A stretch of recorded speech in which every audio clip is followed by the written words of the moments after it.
Welcome to Roundabout-A-Story. My name is David Heathfield, and today I'm telling you the story of the Princess of the Water of Life, a traditional Middle Eastern tale collected by Idris Shah. There was once a young woman called Jida. She lived on her own. She was poor. She had nothing but a tumble-down cottage where she lived. One day when she walked with her basket on her arm along the path, she saw a tree. There was a bee's nest abandoned by bees. There was honey dripping from the nest. She hurried home to fetch an earthenware jar, and when she returned, she climbed into the tree to collect the sweet honey. Now, the reason for Jida's misfortune was that she was followed by a jinn, a wicked spirit. The jinn, seeing her collecting the honey, said, "I will soon put pay to this." He transformed into a branch of the tree, swayed back and forth in the wind, and knocked the jar from Jida's hands. It fell to the ground and smashed. Jida climbed down and saw the honey seeping into the ground. She saw a trail of ants coming, and she said, "Perhaps something good will come out of this." She walked on along the path, carrying her basket over her arm. She saw, riding towards her, a horseman so fast. He held a long stick and he struck a tree. On he came towards her, riding like the wind. He went past and away.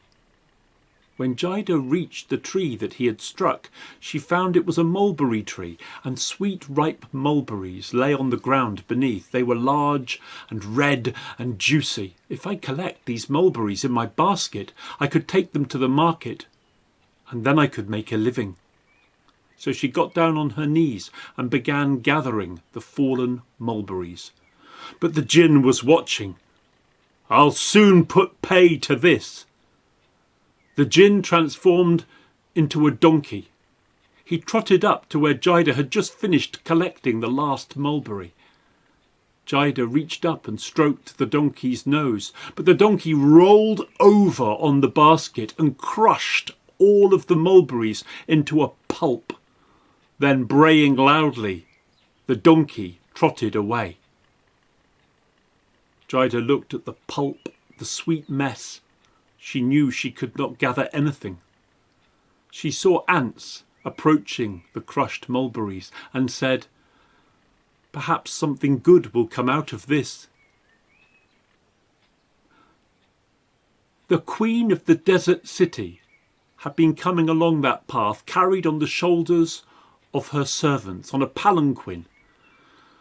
She was riding on a golden throne on top. She said, "Halt. Set me down." She stepped out of the throne and came up to Jida. "Who are you?" "I saw what the donkey did." Jida told her story, and the queen of the desert city said, "Ride with me." They were carried in the golden throne, shoulder high, to the city, the desert city. It was a fine city, but there was no water. The queen helped Jida set up in trade. Soon Jida sold at a stall perfumes, incense, spices. She did well. She had a small wooden home. There she stored her goods. But one day the jinn appeared in that city and saw how Jida was profiting. "I'll soon put pay to this." The jinn transformed into a flame and set fire to her small wooden house. It was ablaze. Jida ran out. She brought nothing of her goods with her.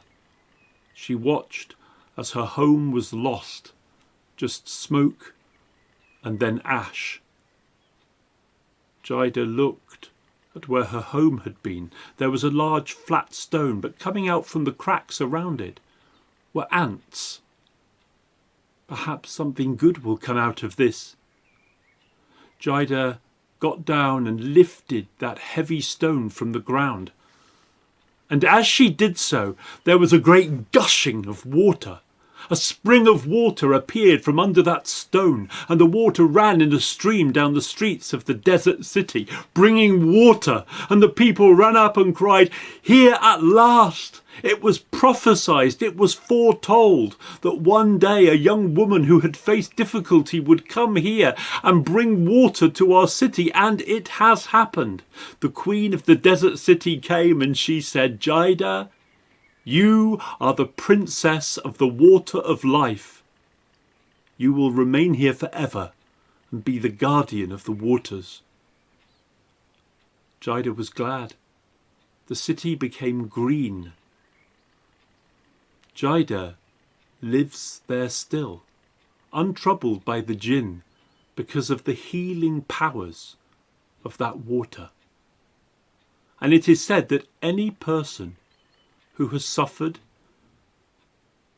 but faced that adversity with courage can come and join Jida, the princess of the water of life, and live with her forever.